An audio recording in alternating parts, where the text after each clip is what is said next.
Hi. Hey, everybody. So, well, my Victorian. Well, I'm styling in my Elton John mask here. Love it. I materialized. I materialized in this. I don't know what you guys are talking about. Hi, Calvin. Hey, Calvin. Hey, Calvin. Hi, Mikey. I'm so sorry that you have the Rona. Oh. I'm sorry I got busy today. I meant to text Mikey and see how you're doing and everything. I'm sorry, man.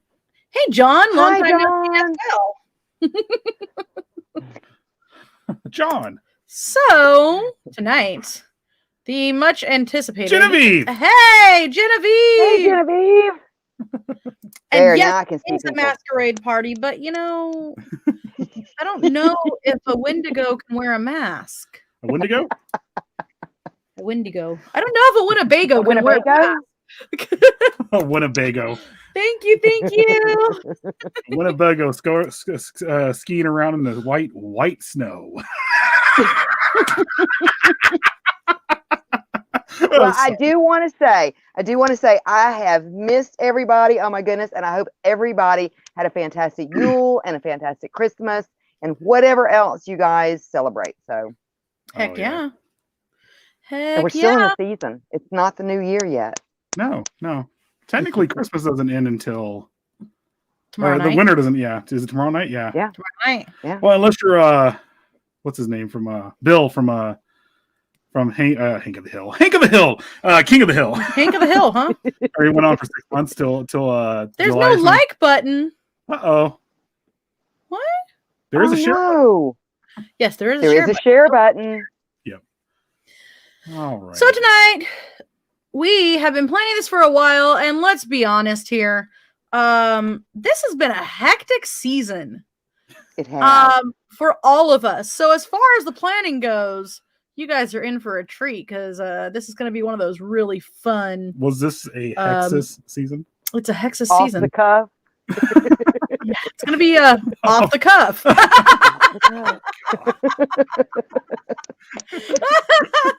I do have some submissions, though. I do have some listener story submissions, and both are very, very good. So I'm super excited to share whenever it's my turn. So I'll just start with a little bit of background. Well, And I then- have a Christmas clown story. Okay. Ooh. Now, mind you, the scene is right. It's snowing, and there's a trail just going off into the woods. Right, Oh, 2 geez. feet, Uh-huh. two pairs of footprints heading off into the woods, We weren't going to do these yet. and it's just almost blizzard-like conditions. But as this little girl and this clown are walking through the woods, they get up to this Christmas tree.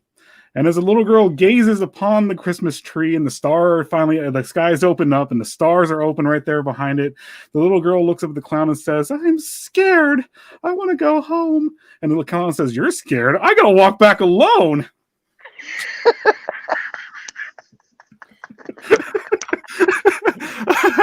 And we just got banned.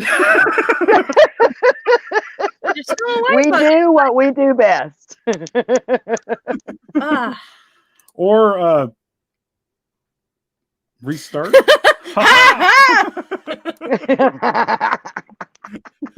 He already did restart Okay. and came back. And yeah. All right. So I guess, by the way, this is probably going to be a long show tonight because we're going to be just shooting the shit and Mhm. giving out or talking about the stories that we were submitted with. That was Yeah. not a good sentence. All right. So let's start off. I got some information from history.com. And I guess what I should Okay. really start off with is I missed the History Channel. this. Under the fair use, another author may make limited use of the original author's work without asking permission. Pursuant to 17 U.S. Code 107, certain uses of copyrighted material for purposes such as criticism, comment, news reporting, teaching, including multiple copies for classroom use, scholarship, or research, is not an infringement of copyright. Bam. Boom. Boom. Take that, Zuckerberg. Bird. Bird.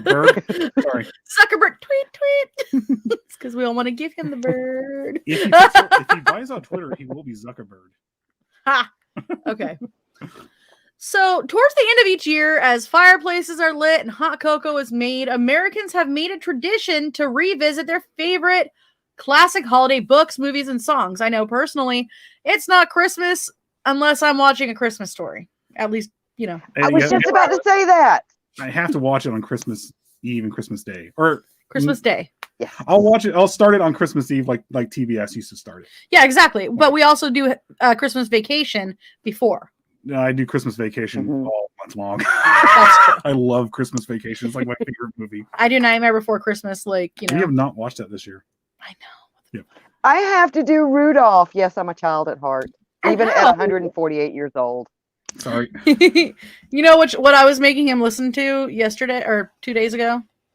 He's Mr. White Christmas. He's Mr. Snow.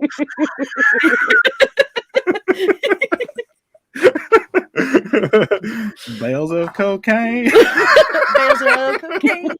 Okay, wow. That kind of went off track. I love, was it a Reverend Horton Heat? Yeah, he's awesome. The Reverend Horton Heat is awesome. All right, so, and though ghost stories may seem a little bit out of place in present day American holiday celebrations, they were once a Christmas staple, reaching their peak of popularity in Victorian England, which is what we're kind of trying to do. But that was actually that was a common thing to do, was to tell the stories at a time. It was also basically meant to keep kids from going off in the woods and all such stuff in the middle of blizzards and everything, you know.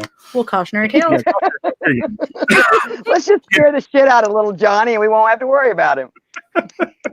Christmas Carol is a good one, and I am going to touch base on that one too. We all are. Hey Joey, What's up, Joey? how's it going?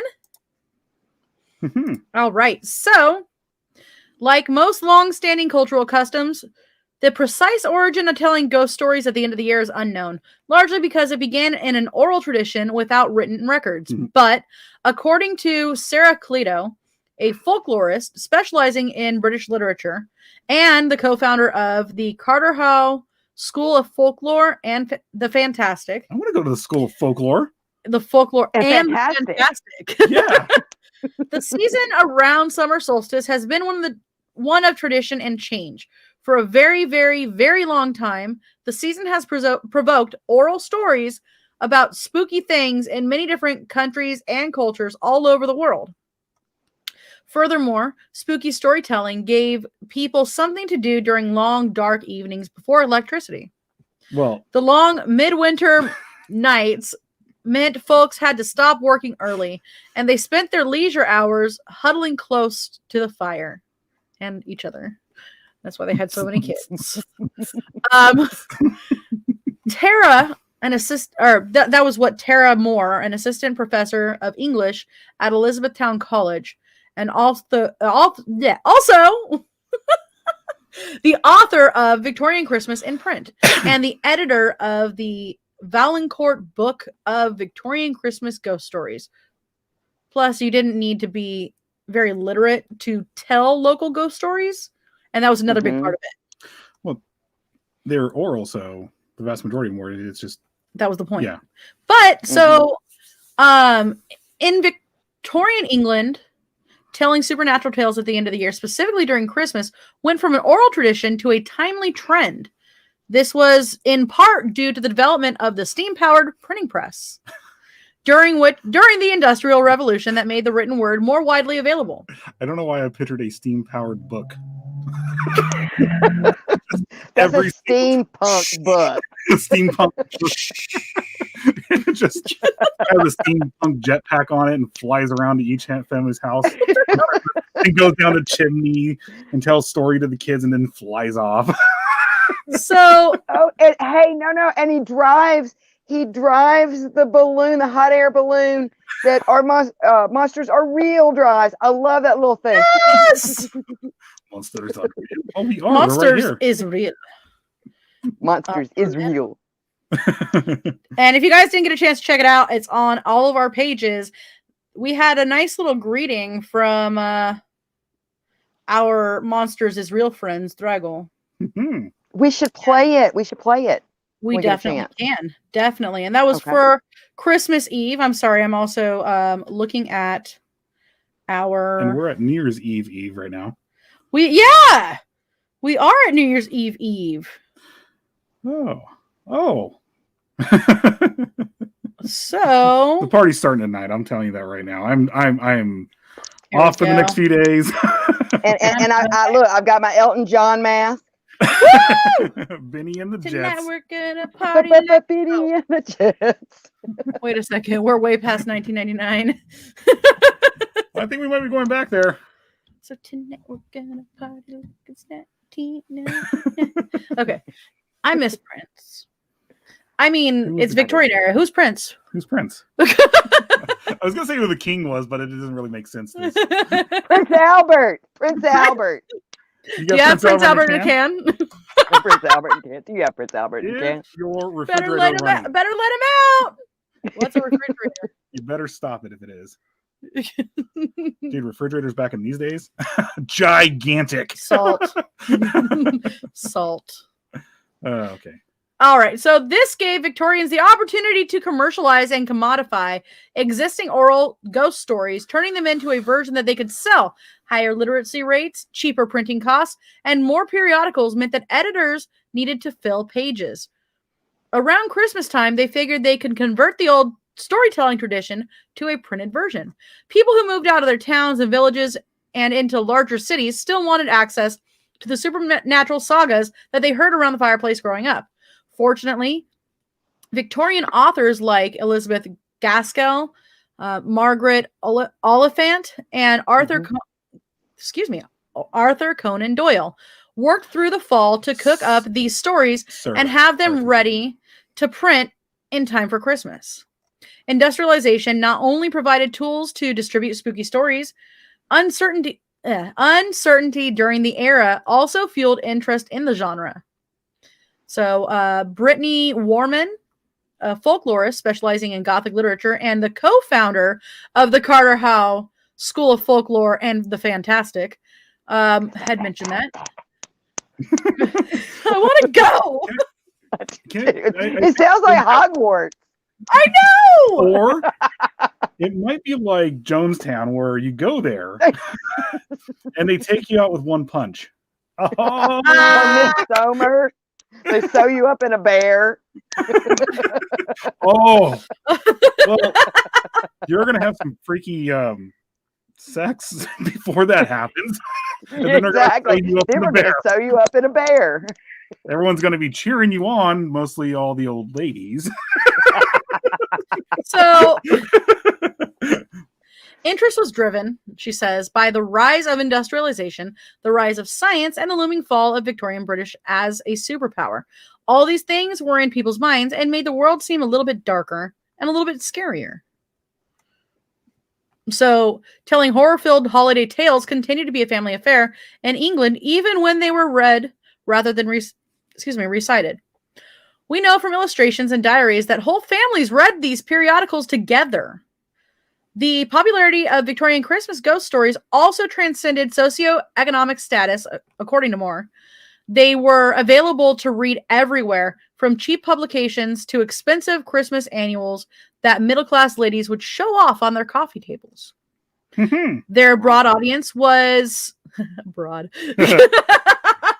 Their broad audience was reflected in the stories themselves, which sometimes centered around working-class characters, and other times took place in haunted manor houses. Spooky mansions.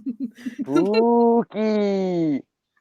These upper-class settings were intended to invite readers from all classes into idealized upper-crust Christmas, the type today's fans of Downton Abbey still enjoy as entertainment. I mean, you got Charles Dickens, 1843. Dickens. A Christmas Carol. It has forever been linked to the British author forever linked him to the holiday season. But his contributions to Christmas in the Victorian England, including the tradition of telling and reading ghost stories, extend far beyond Jacob Marley and Scrooge. He also has a huge part in popularizing the genre in England. He wrote a bunch of different Christmas novellas, several of which involved ghosts specifically, and then started editing more and more Christmas ghost stories from other people and working those into magazines. He was already editing, and then it just caught like wildfire. Yeah, well, and M.R. James, even though he was, I believe, a professor, his whole thing about becoming an author was to write these Christmas ghost stories, because they were such a tradition in his family, that's really what spurred him to become an author. So yeah, I mean, I don't need to go into all these. That was just, I had a little bit more about like it traveling over here to the U.S., but really, we know it's here in the U.S. We're doing it. Well, if it wasn't for this, we would never got any of the American TV shows or like the Rudolph the Red-Nosed Reindeer and all that stuff of telling stories, you know. Well, one of the things I personally like that I didn't get to do, but my dad used to take me every once in a while, is going and seeing A Christmas Carol live. And everybody had to wear the red scarf. Oh, fun. Yeah. That sounds like a lot of fun. At the end of it, do they have a cart of black and white clothes and all you see is the red scarf? That's Schindler's List. That's a red coat, not a red scarf. Red coat. That's right. That's right. Yeah. Calvin, who doesn't like oral? Right, Calvin. Party like it 2019. 2019. Right? When we didn't know what was hitting us. Oh. Omicron Percy, I ate. Omicron. I am Lur. All right. So let's get into some of the stories. Yes. Who wants to go first? Natalie. Oh, that's right. Okay. All right. Well, the first one, I've got two that I've got that were sent to me. And this reads, it says, "Dear PBDC, it has been some time since the last time I had thought about it, but after catching your OTR, which is Old Time Radio Show, Ghoul Radio, I remembered a story my father read to me when I was young and thought this would be a good addition to your listener stories. It's by Hume Nisbet. The name of the story is The Old Portrait, circa 1890. So this would be one of those traditional Victorian ghost stories. And then it's signed, Sincerely, A. Darkling. So the way the story begins, it says, "Old-fashioned frames are a hobby of mine. I am always on the prowl amongst the farmers and the dealers in curiosities for something quaint and unique in picture frames. I don't care much for what's inside them. For being a painter, it is my fancy to get the frames first and then paint a picture which I think suits the probable history and design. In this way, I get some curious and I think also some original ideas. One day in December, about a week before Christmas, I picked up a fine but dilapidated specimen of wood carving in a shop near Soho. The gilding had been worn nearly away, and 3 of the corners broke off. Yet, as there was one of the corners still left, I hoped to be able to repair the others from it. As for the canvas inside this frame, it was so smothered with dirt and time stains that I could only distinguish it had been a very badly painted likeness of some sort, of some commonplace person daubed in by a poor pot-boiling painter to fill the second-hand frame which his patron may have picked up cheaply as I had done after him. But as the frame was all right, I took the spoiled canvas along with it, thinking it may come in handy. For the next few days, my hands were full of work of one kind or another, so that it was only on Christmas Eve that I found myself at liberty to examine my purchase, which had been lying with its face to the wall since I had brought it into my studio.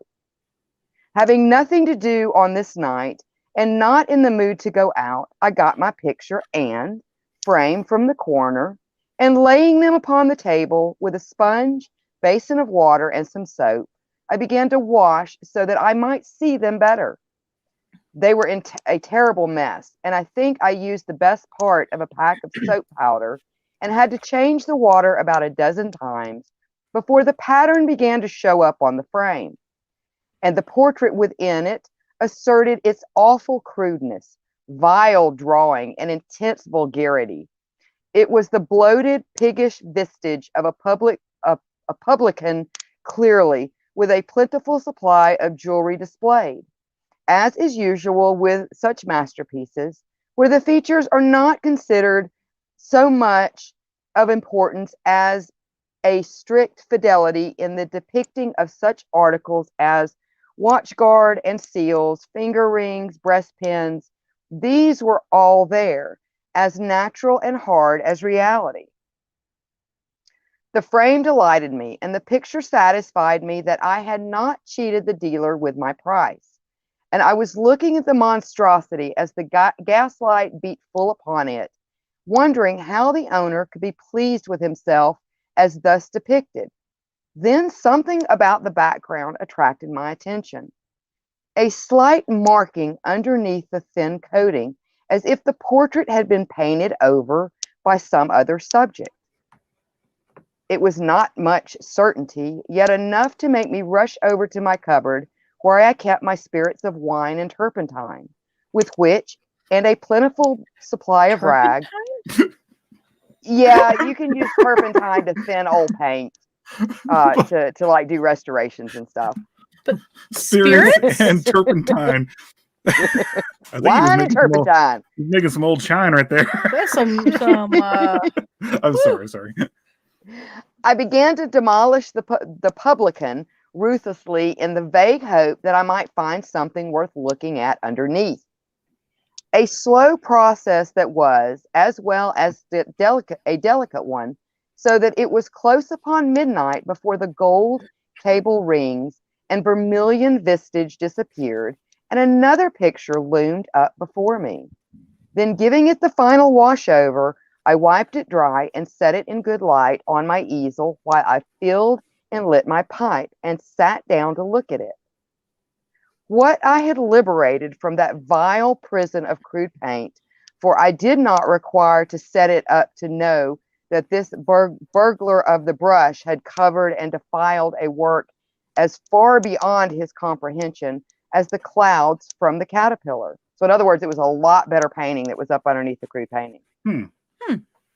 The bust and head of a young woman of uncertain age merged within a gloom of rich accessories painted as only a master hand can paint, who is above asserting his knowledge, and who has lent to cover his technique. It was as perfect and natural in its somber yet quiet dignity as if it had come from the brush of Moraine, A face and neck perfectly colorless in their pallid whiteness, with the shadows so artfully managed that they could not be seen, and for this quality would have delighted the strong-minded Queen Bess. I don't get that reference, but okay. At first, as I looked, I saw in the center of a vague darkness a dim patch of gray gloom that drifted into the shadow.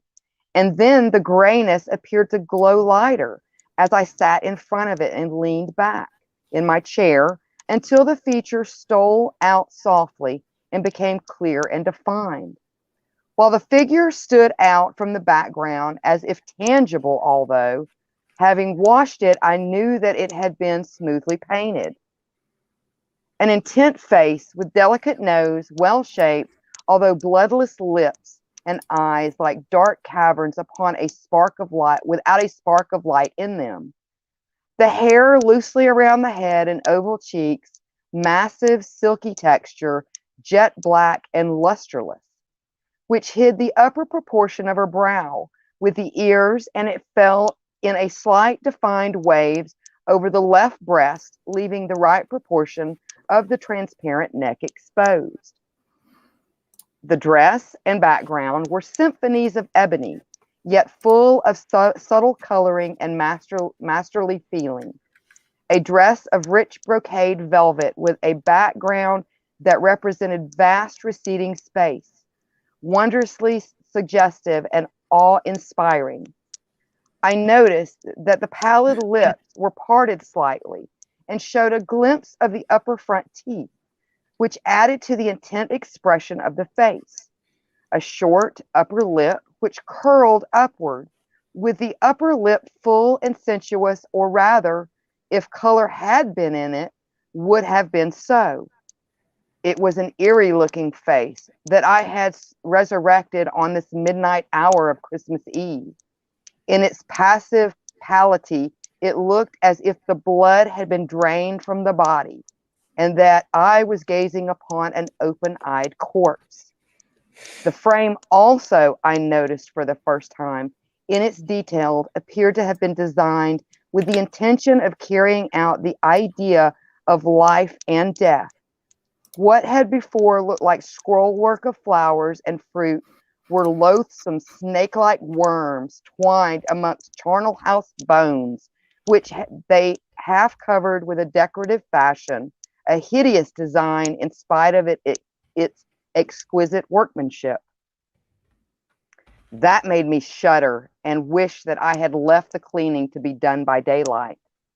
I am not at all of a nervous temperament, and would have laughed at anyone who told me that I was afraid. And yet, as I sat there alone, with that portrait opposite me in my solitary studio, away from all human contact, for none of the other studios were tenanted on this night, and the janitor had gone on his holiday, and I wished that I had spent my evening in more congenial manner, for in spite of a good fire in the stove and the brilliant gas, that intense face, those haunting eyes, were exercising a strange influence upon me. I heard the clocks from the different steeples chime out the last hour of the day, one after the other, like echoes taking up the refrain and dying away in the distance.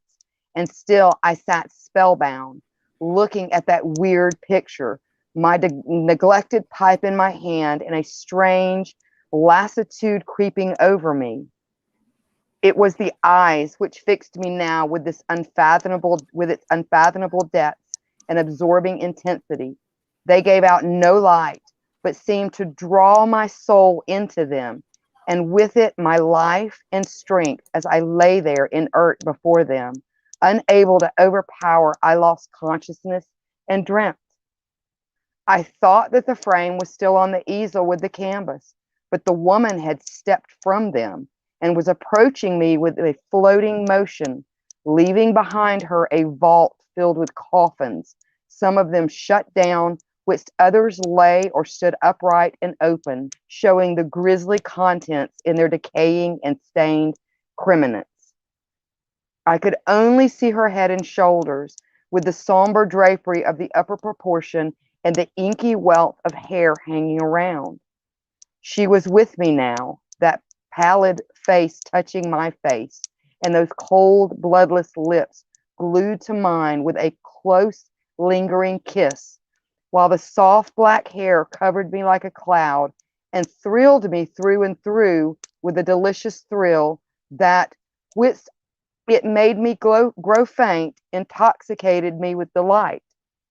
As I breathed, she seemed to absorb it quickly into herself, giving me back nothing, getting stronger as I was becoming weaker, while the warmth of my contact passed on to her and made her palate with vitality.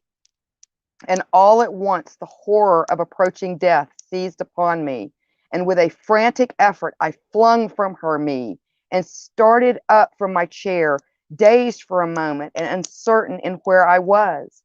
Then consciousness returned, and I looked around wildly. The gas was still ablaze brightly, while the fire burned ruddy in the stove. But the timepiece on the mantel, I could see that it was 12:30. The picture and the frame were still on the easel. Only as I looked at them, the portrait had changed. A headache flush was on her cheeks, while the eyes glittered with life, and the sensuous lips were red and ripe-looking, with a single drop of blood still upon the nether one. I frenzied of horror. I seized my scraping knife and slashed out the vampire picture. Then, tearing the mutilated fragments out, I crammed them into my stove and watched them frizzle with savage delight. I have that frame still, but I have not yet had the courage to paint a suitable subject for it. The end. That's awesome. It was reminding me of like the oval portrait. Yes. But like the continuation, like somebody got the portrait after Mm-hmm. and it had been painted over or something. Yeah. Yeah. So I thought that was pretty amazing. So thank you, A. Darkly. We really, really do appreciate it. Thank you. Thank you. Yes. Calvin says the worms crawl in, the worms crawl out, the worms play pinochle in your snout. Pinochle on your snout. Angie says, I remember that song. When I was a kid, Hi, I got the Angie. lyrics wrong to that song, to the worms crawl in all the time, and I always thought it's always stuck in my head as piccolo on your snout. I always pictured them playing a piccolo on. I was like, how do they fit that? They're tiny little worms. Hey, Angie. Hi, Sykes. Hey, Sykes. Hi, Sykes. John says, wow, good story. Sounds like an old Night Gallery episode. Was it a does, dream? Doesn't it? It does. What's Night Gallery again? What's Night Gallery? I don't remember that. Goodness. I'm going to have to show him. I bet you the minute you show me, I'm like, oh, I watched every episode. With Rod Sterling, the same guy that did The Twilight Zone? Okay. Okay.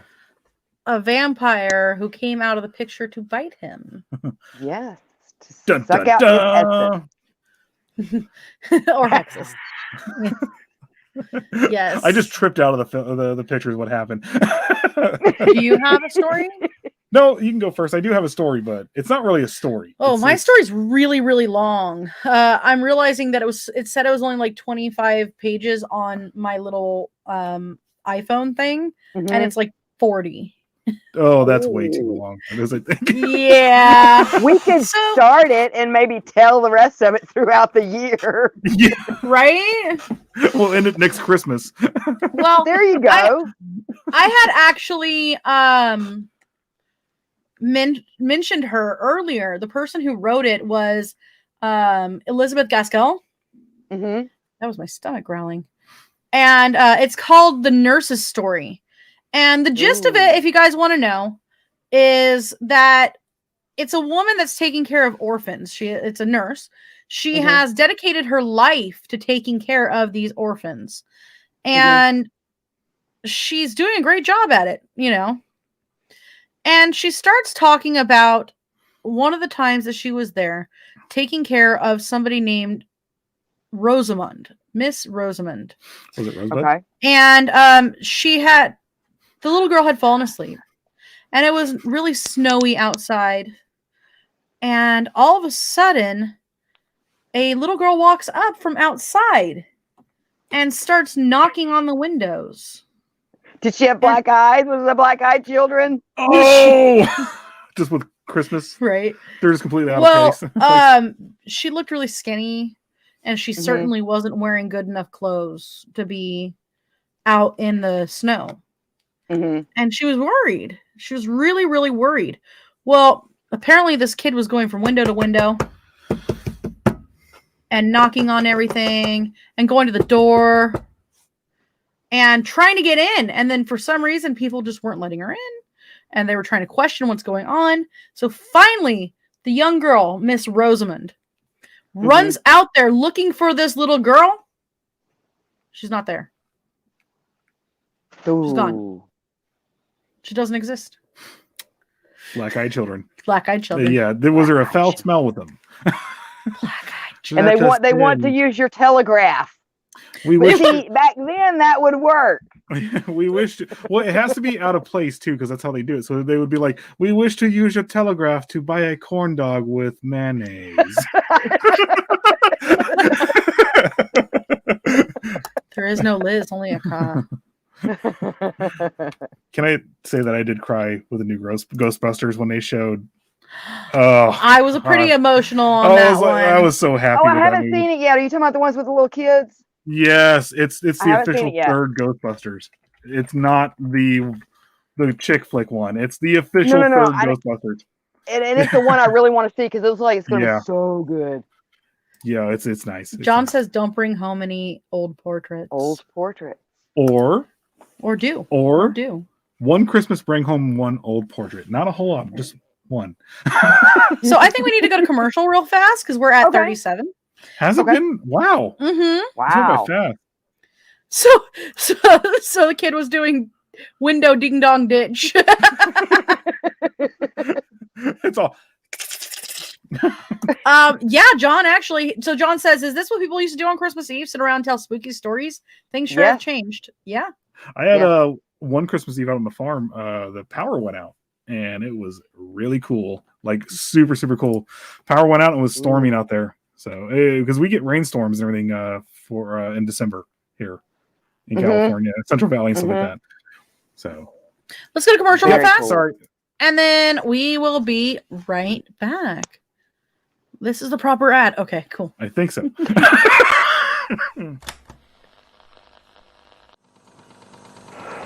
This is Mikey from Out of the Ordinary, and you're watching PBDCtv.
Oh, hi. First thing in the morning, when I'm listening to music and getting a little bit of time for some creepy research, I'm always representing with my PBDC merch. What a better way to have a cup of coffee in the morning.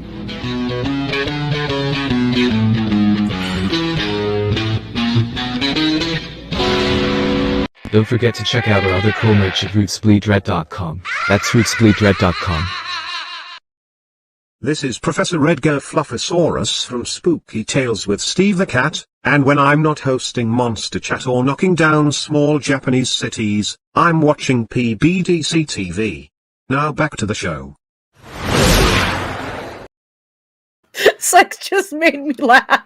What did he say? Does he leave ghost flaming bags of poop too? Oh, you black-eyed children! Or spiritual toilet Get off paper? my lawn! Spiritual toilet papering someone's trees? It's just glowing toilet paper rolls all over the trees. Or They're all just slap ethereal. that ectoplasm all over everything. Ooh. Jacking it in San Diego? That reminds us of South Park every time. Oh, if you don't watch it, you'll be jacking it down in the warm San Diego sun. Oh, God. Oh, God. You guys see that ghost? There's ectoplasm everywhere. Randy splooshed over himself. So, Frank has Oh, one. who's And then, Frank? oh, there is no Frank. Only apparently Hex Fam. Hex. Oh, reaching for the stars and dreaming about tomorrow's sky, bros. Fam. Look, fam. Look, bro. Like, Dogs. just like, try to be inspirational, fam. Look, we're reaching. Do it now. Done, don't buy, done. There you go. That's how. That's how these. All right. The way this starts out, it reminds me of wake up in the morning feeling like P. Diddy. All right. So one of the things I always do, like when Christmas comes around, is I always listen to I'm a huge Typo Negative fan. Obviously, It's like 70 degrees here right now. I'm sorry. Go ahead. it's 70 degrees. It's actually it's 40 like something. 40 here. Everything nice. is flipping. I'm wearing Uggs right now. And I'm burning up like I'm ready to turn on the air. That's what we did right before we came on, though. We did turn the air on to keep everything flowing there. But one of the things I always did, like for Halloween, I have to listen to the Misfits. I have to listen to everything the Misfits, like Halloween. And then for Christmas, I have to listen to Typo Negative and like that, because I'm not a big fan of Happy Joy Times. I don't know if you can tell. I like dark, evil things. I like my music evil and sad. do happy times like make you feel gassy? Kind of. Definitely gassy. I gotta go back to hell, and then I just leave Frank a mess. Ectoplasm everywhere. What do you think hellfire is? Ectoplasm? Gas. Gassy? Your gas. It was only burning once. Oh, God. Spiritually black-eyed children egging someone's car. Mm-hmm. Look at Black-Eyed Children, Sykes. It's pretty cool. But they would do it in the most awkward way possible. It would be like ostrich eggs for some odd reason that they have. And Oh yeah. It makes Emu no eggs. sense whatsoever. Because they're black. That's oh God, we can do a whole show on Black-Eyed Children. It's such a cool emu eggs because they're black. But and one of the songs I always listen to on Christmas is Red Water by Typo Negative. And it starts off, I'm a terrible reader. That's why I do the research and put things together. I'm like, Liz, you read. You're better at it than I am, but I'll read this. So, wake up. It's Christmas morn. Those loved have long since gone. The stockings are hung, but who cares? Preserved for those no longer there. 6 feet beneath me sleep. Black lights hanging from the tree. A scent of dead holly. Whoa, mistletoe. It's growing cold. I'm seeing ghosts. I'm drinking old. Red water, red water. Red water chased them away. My table's been set for but 7. Just last year I dined with 11. Goddamn ye merry gentlemen. Whoa, mistletoe. It's growing cold. I'm seeing ghosts. I'm drinking old. Red water, red water, red water chased them away. It's nice. One of those they did just such a great job putting that song together. I'm Sykes pretty is sure killing me Tom tonight. Noir would like agree with me on this one. Yeah. Sykes is just killing me tonight. Yeah. I got a question for black-eyed children. If they're bad, do you ground them or make them float in a corner? You stay away from them. You stay You away from them. Every interaction with black-eyed children, a couple of the ones who actually let them in have had death. Wound up getting like horrible health problems and stuff. Oh yeah, stuff like that. No, that's just in contact with them. The nausea that happens from the scent of death. They smell like rotten eggs and everything like that. But then there's one of them, people who've let them in, and one of them has survived. You know, I heard the story somewhere. It's like pancreatic cancer or something. Like just that was one of them. And then there was a guy who they got away from him, and as the guy's following the other guy home because they're at a meeting together and had separate cars, but he wanted to make sure they got home safe. Literally hit by a car in the intersection and dead on the spot. Jesus. Yeah, it's brutal. Yeah, you stay away from them, Psych. Run the other way. No to them.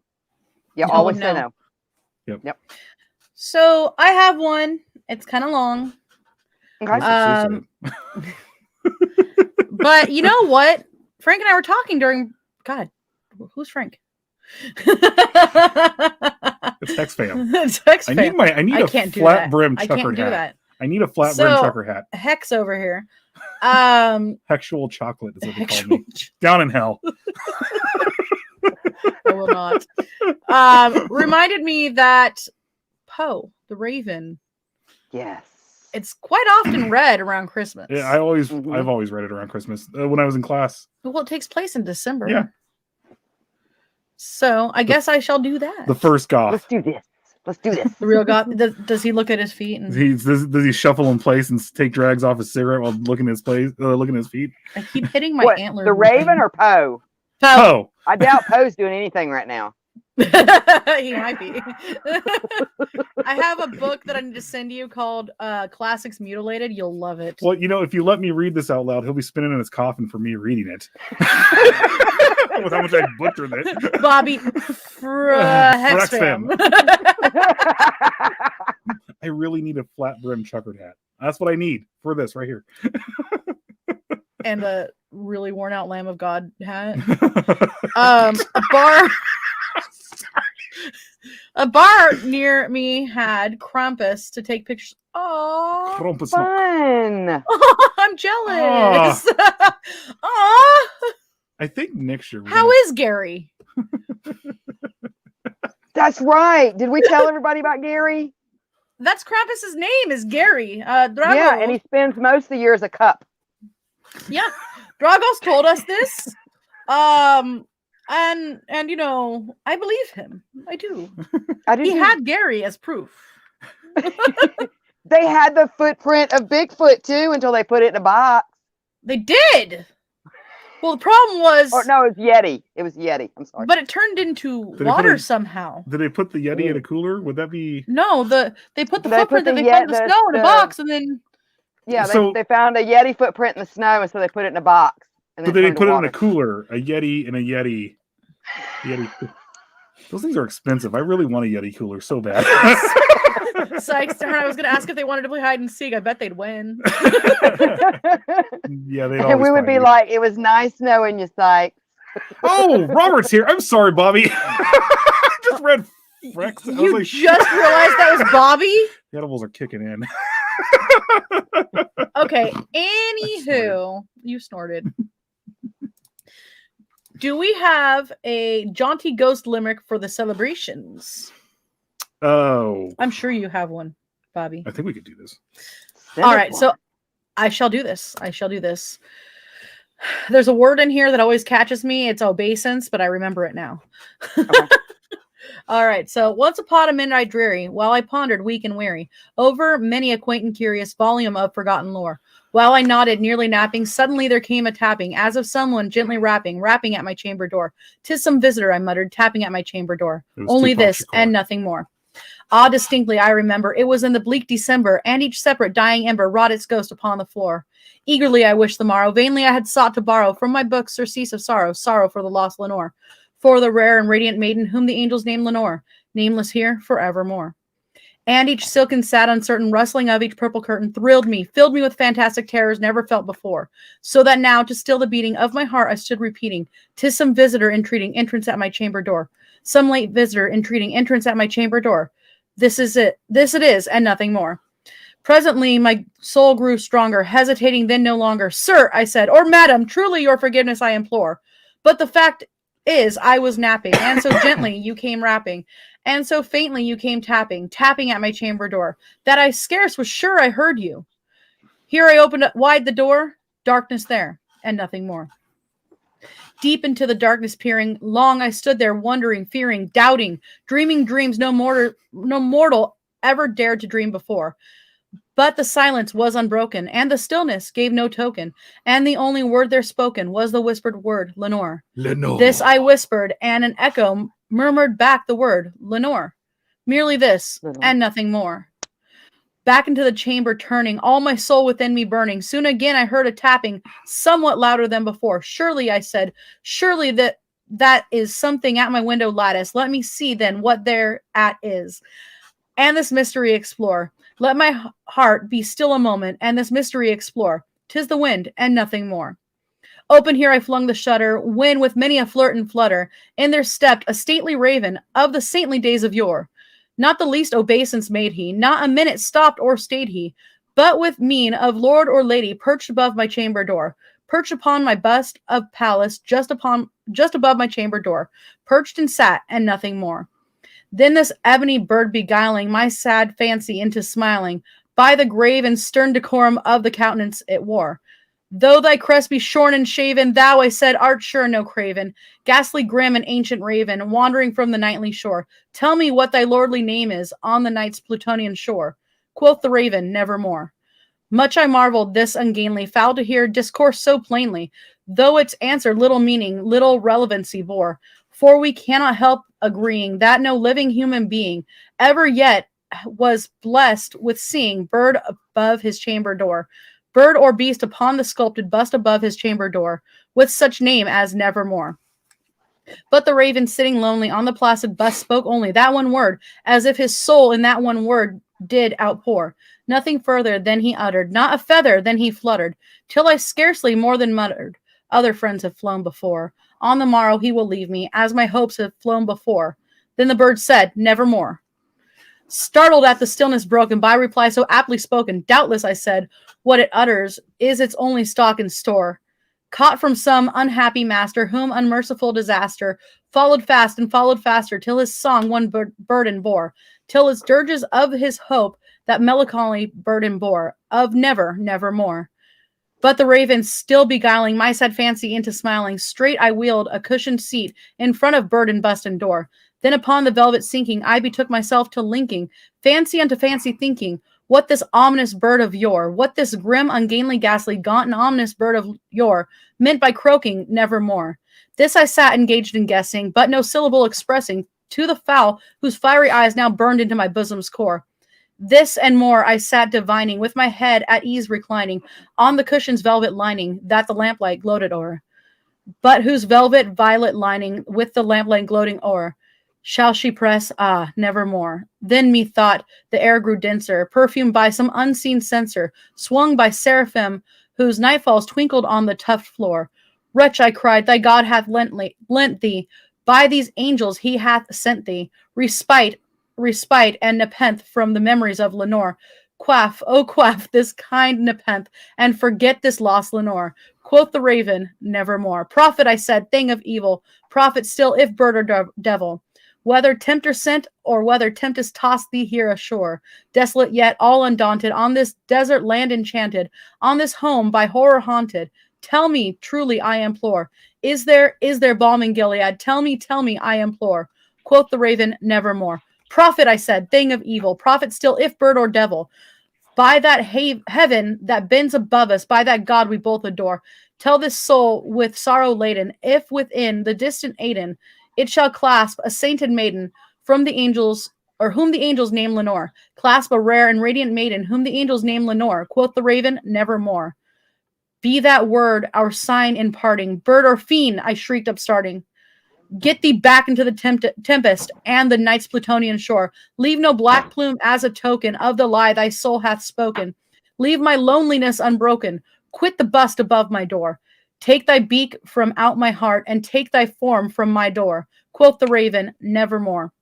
And the raven, never flitting, still is sitting on the pallid bust of Pallas just above my chamber door. And his eyes have all the seeming of a demon's that is dreaming. And the lamplight o'er him streaming throws his shadow on the floor. And my soul from out that shadow that lies floating on the floor shall be lifted nevermore. John. Woo! John said it right there. I kept thinking, nevermore, nevermore. Why you? The Simpsons. Nevermore. Bobby, I have it memorized, but I didn't want to try. So I put it in front of me. I do actually have it memorized. I did it for a project. That's a lot. That's kind of like a tongue twister. You did a great job on that. Thank you. I do have it memorized. That's the only reason I was able to do that. Like I said, Edgar Allan Poe would be spinning like a lathe if I read that out loud. Or a dreidel, since it's the holiday season. Dreidel, I made you out of clay. Hey. Sorry. No, the song. That's I thought he said, hey, whoa. Can't be singing that here, sir. Excuse me, sir. My favorite Edgar Allan Poe. Yeah. Thank you. Because Like I'm laughing at Edgar Allan Poe right now. Edgar. Oh, that'd be awesome. You know, if string theory is correct, there is probably an Edgar Allan Poe. Maybe. Yep. Yes, great line. Take thy beak from out my heart. So take thy beak from out my heart. That's the best from The Simpsons. You feel like slapping that guy and say, "Get over it." You know, he never truly got over her. He never did. Did he have any other? He did. He actually was engaged to a woman that he proposed to in a cemetery shortly after. Her name was Helen. Which one was his? And she wanted a prenup, so they never got married. Was that the first one that died? Was his Cousin. 14-year-old It was cousin? a cousin, yeah. 15-year-old cousin or She something? was a cousin. He was 23. She was 14 when they got married. That was legal back then. It was legal. Yep. Also, I mean, if you really want to get into Poe, I know pretty much everything about his entire life. Did he create the Po' Boy sandwich? Totally. Please tell me he did. So, guys, I got no money. My stuff's not selling. It's just like before he got big, right? And the guy at the bar was like, "Here is this sandwich. It's all we got here. It's shrimp." Lobster at the time was actually something no one liked. So they put lobster on there. And actually, that's actually true. Lobster now is super expensive, but back in the day, it was served to the poor and stuff like that because they were like, "Oh, it's nothing good." Kind of like sausage. I think sausage was like that too. Yeah. Oh my God, we have a place here called Wooddale, and they sell Basque sausage. It's amazing. There is a story. So there's this book called Monsters Mutilated. If I could find it in my stuff, I would actually read this one story right now. It actually combines Edgar Allan Poe and Jim Morrison. Ooh. It's Morrison walking out. Do you remember the famous where you walked on the beach and stuff? And no. The famous show in, I want to say it was Massachusetts, where they got in trouble. Like they got really shut down. No, was it the one where he came on stage naked or something like that and stripped and he got arrested or something like that? It was somewhere. I think it was around there. But at one point he walked outside, and this is when he runs into the Raven actually. And cool. It's him and Poe's spirit like communing basically. And it was really cool. And there's a lot of really cool classics in it that are just twisted. They're combined and twisted. Kind of like Pride, Prejudice, and Zombies. Yeah. Abraham Lincoln and the Vampire Hunter. Abraham Lincoln, Vampire Hunter, which I love that story. Yeah, it's great. I was trying to see if I could find it so I could like see if I can read that one short story, but I can't remember what it was called. Oh. Well, I've got a really super short one here that somebody sent us, and it was just anonymous. So I it's just like we had told people if you didn't want to put your name that we would just call it, sign you anonymous. So, but it's super short, and it's a super like hell no, I would not want to have anything to do with this, but it's a really cool little story. So I don't know if this actually happened to the person or what, but it said, when I was a child, my family moved into a big old two-floor house with big empty rooms and creaking floorboards. Both my parents worked, so I was often alone when I came home from school. One early evening when I came home, the house was still dark. I called out, "Mom," and I heard her sing-song voice say, "Yes," from upstairs. I called her again as I climbed the stairs to see which room she was in, and again got the same "yes" reply. We were decorating at the time, and I didn't know my way around the maze of rooms, but she was in one of the far ones right down the hall. I felt uneasy, but I figured that was only natural, so I rushed forward to see my mom, knowing that her presence would calm my fears, as a mother's presence always does. Just as I reached for the handle of the door to let myself in the room, I heard the front door downstairs open, and my mom call, "Sweetie, are you home?" in a cheery voice. I jumped back, startled, and ran down the stairs to her. But as I glanced back from the top of the stairs, the door to the room slowly opened a crack. For a brief moment, I saw something strange in there. I don't know what it was, but it was staring straight at me. Anonymous. Oh, I think I might know who sent that, but so John says that the Ravens football team is named after that poem. Yep. Well, because it's Baltimore. Nice. Yep. That's Also, Bobby says you have to remember, as long as it takes to recite that poem, to see the actions of his character, especially the Raven. It's a guy opening his window saying, "Ah, fuck a bird," and then gets back to grumbling to himself about depression and grief. It's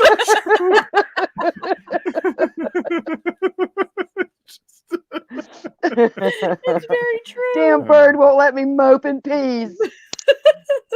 John says it's always a big house. Nobody haunts a bungalow, right? Or an apartment, or a studio apartment. I just think it's kind of hard to haunt a studio apartment. No one wants to spend their afterlife haunting a studio apartment. I'd rather just walk the earth. I think things would get a little bit crowded. Oh. Dang it. I really wish I could remember that story. We can figure out this later. We have a lot of stuff planned, so. Oh, yeah. That doesn't mean I'm not going to. Oh, here we go. Classics Mutilated? Yep, Classics Mutilated. It's not the full book, is it? Yes, it is. Really? What did you... Oops. Uh-oh. Okay. I might be able to find this, guys. Yeah, no, I'm not going to be able to find it. No. Anyway, this is cool because this is the book. And I'm very excited. Nice. It sounds like a really cool book. Can you get it on Kindle, or is it like free? I think you can. I bought it and subsequently lost it, I think, at my uncle's house. Oh, okay. And so, yeah, there's that. Yeah, there's so much stuff on here right now. You're not going to be able to find it. Oh, yeah. No, but these are really cool. They range from Billy the Kid and Frankenstein combined. Did they make a movie on that? I don't know. Did they? I think they did, like a really bad, B-rated. That'd be cool. The Phantom of Palm Resorts in the Bahamas. That'd be kind of cool, actually. The Phantom of the Palm Resorts in Florida, Bahamas. No, it almost worked. It almost worked. It almost works. I'm still seeing Antonio Banderas. Sing, my angel. I am Antonio Banderas. And this is what you say. This show. Oh, too sexy, too sexy. Sing for Antonio Banderas. Oh man. If you had no TV, this would be a fun way to spend Christmas Eve. Hey, even if you have TV, come with us. Yes. Hang out. Yes. Yeah. I prefer to play games and stuff like that on Christmas Eve. It's telling stories and all that stuff. Yeah. Mm-hmm. Yeah, I don't really like pay attention to TV. Like we said, I always play Christmas Story, and it's basically just playing in the background. I know the movie in front to back. So I know, right? Yeah. Fragile. Fragile. It's a big award. I think that means fragile. You did this on purpose. I want the bunny suit. Yes. I found it one year, and then I did. Although I sort of want the Ickis suit a little bit more. What's the Ickis suit again? Ickis from Real Monsters. Oh, okay. Well, I have Oblina socks. I have a crumb beanie. I need the Ickis.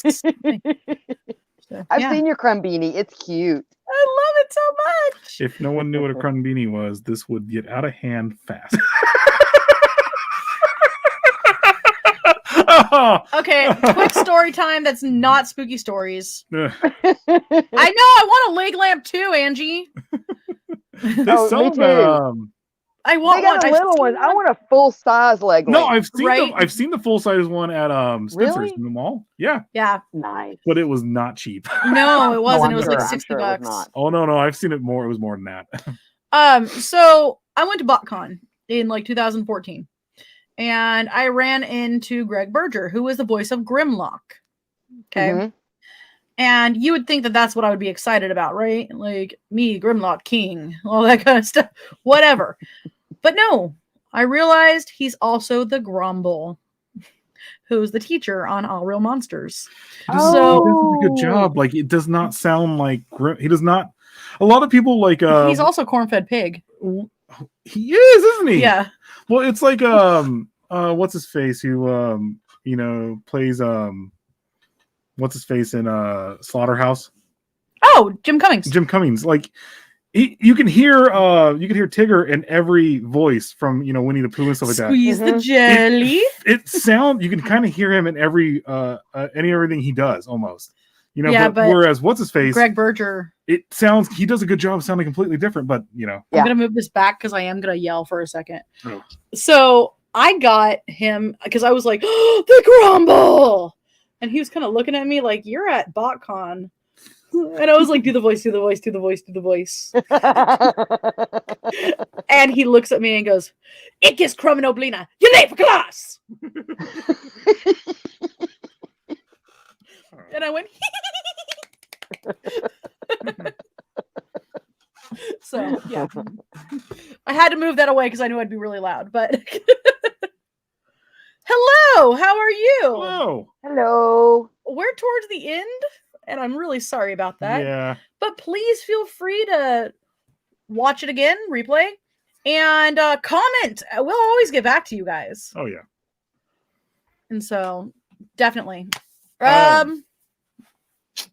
What are we? We're Tomorrow we're finishing Dahmer. tomorrow finishing Dahmer. I think. Are we might. we're taking a break, or Oh yeah, we wanted to announce that, didn't we? are we announcing? So Hexus and I will probably be on here and there between now and January 15th. Yeah. But Mhm. in general, there is going to be a bit of a break for Psycho Bunny Death Cult. Oh wow. And there's kind of already been one. It was just kind of unofficial, but we've talked to a lot of the other content artists, and some of them are still off on holiday. So I think the 15th of January is going to be probably the most agreeable time. We got he's Sao in Paulo. Brazil. Hello. Thank you. But Thank you for tuning in. we can't announce what we're going to do because we're not completely done putting everything together. But Mhm. what is it? The end of January, there's going to be some major stuff coming. Oh yeah. Yep. Yeah. Some new stuff. And I'm working on some stories. I talked to Mr. Gould. He's been working on some new old time radio, and God forbid try to discuss anything with us bunnies of chaos. They're actually doing something. I don't know. I keep hearing like pings and bangs and stuff like that, in the background when I talk to them on the phone. So God knows what they're doing. Yeah. So I think we want to do this one more time for those of you who totally missed it on Christmas Eve. Yes. There were some holiday wishes from our friends over at Pride Combat. So we're gonna share this Real fast, do you want to? and laugh our butts off Yeah. because it's great. Oh yeah. Real fast, do I want to what? Are we ending it with this, or are we? Yeah, we're gonna end it with this. Okay. That works. All And right. I will see you guys back on the 15th of January. Happy New Yep. Year. And Happy we New will be Year's. on tomorrow, and we're gonna probably stay on periodically here and there. Mostly because I can. Yeah. We can. Well, there's always Winnebagos can do whatever they want to Yeah. do, damn it. Yeah, exactly. Well, I'm the runt in the litter. Yeah. I mean, everybody, Well, my but entire you family's got the 50 demon feet. from the ninth circle of hell behind you, so you guys can do whatever you want to. Pretty much. All right, so let's do this. I'm gonna mute us because we'll probably laugh over everything. Yeah. But or do you want us to pull us out? No, yeah, just play it, and there we go. It's muted. Hello, my friends. It's your old buddy Dragos, and I wanted to bring to you a special holiday message. Now, I don't know what holiday you celebrate. Maybe it's Christmas, or Hanukkah, or Ramadan, or whatever, Diwali, whatever holiday you celebrate. We want to tell you happy holidays. This is a time for gift giving, for remembering your loved ones, for being grateful for everything you have. And it is also a time to look out for creepy crawlies. Yes, that's right. There are monsters out there in the snow waiting to get you. Every single one of you, no matter where you are. You got to be careful. So today, for Christmas, your old buddy Dragos is going to help you to identify any kind of scary creatures that might be lurking about out there. Now, let's start with the easy one. Everybody seems to know about Krampus, right? This is a half-goat man who goes around. He works with Santa Claus. That's what's really scary. If you're good, you get gifts from Santa. But if you're bad, this guy comes in and beats you with sticks. And then if you're really bad, he's going to put you in the basket on his back and take you down to hell. He might just take a few bites out of you. That's one of the ones, though, that everybody knows. There's another one. This is in parts of Bavaria and Austria. He is known as Belsnickel. He's kind of similar. Belsnickel is an old man who also works with Santa, but he is clad in dirty furs, and he's kind of dirty. He's a lot like a Santa Claus, but he'll just crack you with a whip if you don't act right. He's a little nicer, and at least he's the guy who won't leave hoof prints all over everything in the living room, you know? Okay, next one, we're going to go up to, is in Iceland. That is Iceland up there. That's why it's called Iceland. They don't have Santa Claus. What they have instead, this is Frau Parcha. Now, this is an old witch. She come around. Sometimes she will disguise herself to be a super pretty woman. But really, she look like this. She's like typical old witch. What she does is she goes and makes sure that you have all of your spinning done before Christmas. If you have all of your wool that has been spun into yarn, then she leaves you gifts. But if not, she slits your belly. How do you like that? How you like old lady come in the house and just slit your belly open? There are some people who call her a straggle. It's very similar, but straggle just rip you apart. She don't slip your belly. She just start pulling off pieces of you. So if you have any weaving to do this year, make sure it's done before Christmas. You got to worry about people up in Iceland. Now this is another Iceland one. This is different. You may have heard this is Jólakatarín. Now Jólakatarín is giant cat. This big cat, big as house. And Jólakatarín, these walk around in the snow around Christmas. And if you are not wearing new clothes, they snatch you up and eat you whole. So that is, I think, why people like to give clothing at Christmas. You got to have new socks or new gloves or new shoes, something new, so the old Jólakatarín don't come up and just eat you alive. Iceland, they got some issues, I think. They also have, this is a Grilla. Now, Grilla is a mountain troll. This old lady mountain troll. And what she does is if you're a bad kid, she will put you in a stew and eat you for the next year. So you imagine every Christmas, she's got one big pot of soup, right? But Grilla, she doesn't work alone. She's also married. She is married to an ogre named Lepaludi. Now, he's pretty much stays up in the mountains enjoying the soup with her. But when he comes down, what he does is he looks to make sure your chimney is clean. If you don't have a clean chimney, he'll reach in and grab you up and take you back to make a soup too. I guess they like soup up in Iceland. I don't know. Now, they don't work alone now.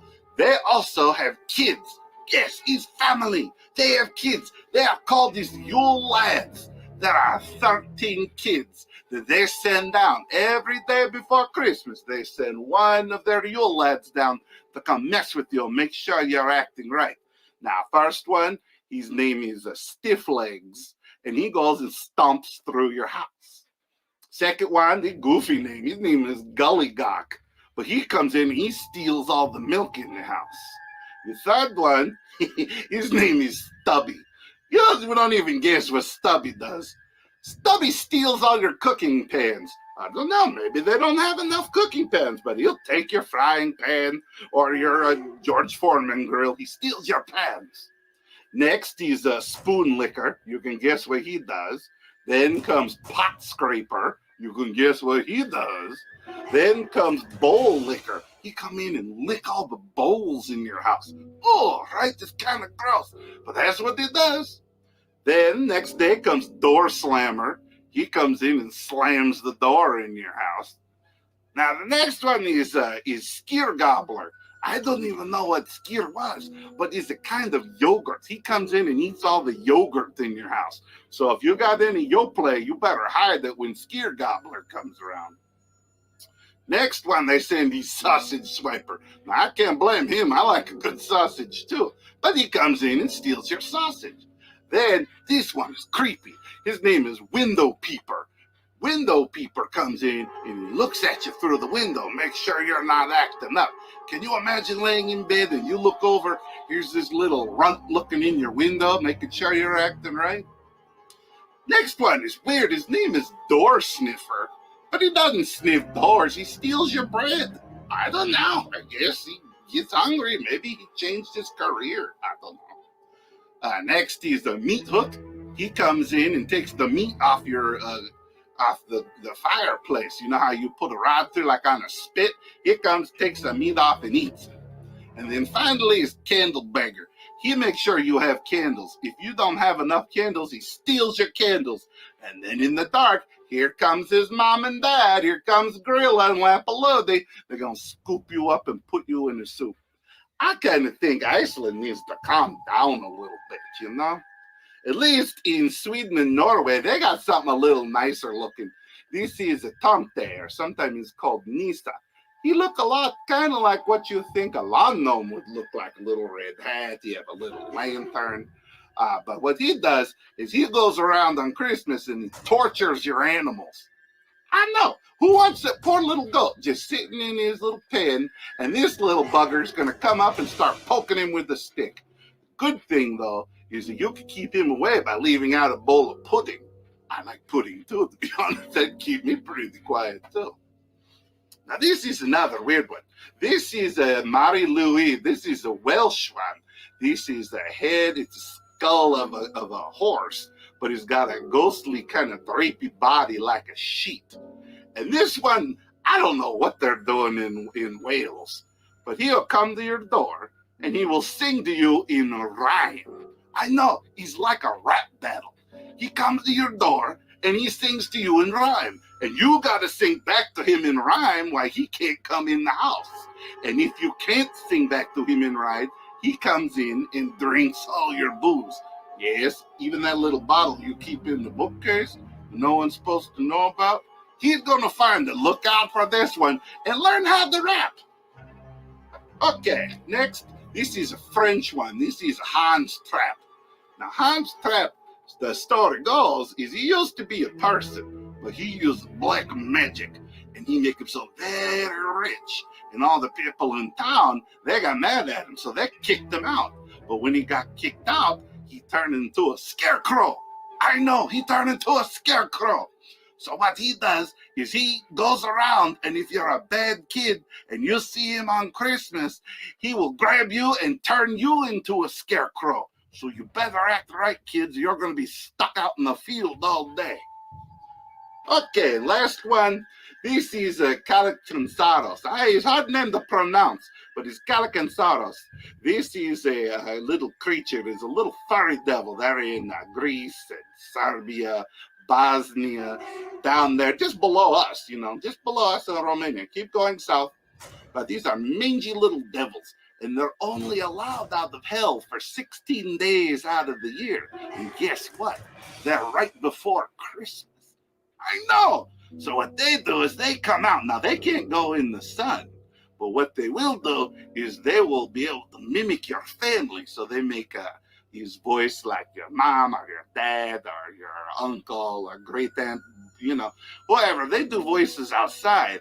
And if you go out to look and you're not careful, they'll dart in your house and lock the door. The good thing, though, is that they're kind of stupid. You could easily stop them.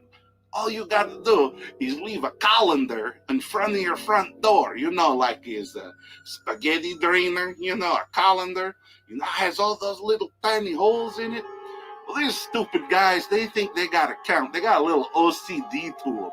So they try to count all the holes. And since he's round, they don't know where they start. So they just keep counting like a moron. They just keep counting. But then when the sun comes up, then they burn and they got to go back to hell. So, they're dangerous, but they're real, real dumb. I hope that this is going to keep you guys a little safer, help you enjoy present time, help you enjoy everything you get to do for the holidays. Remember to tell your loved ones that you love them and get them something. Give them a hug, make them a shirt, buy them a gift, do anything. But most importantly, remember to have a good holiday. This is your old buddy Drago saying, Happy Holidays, my friends.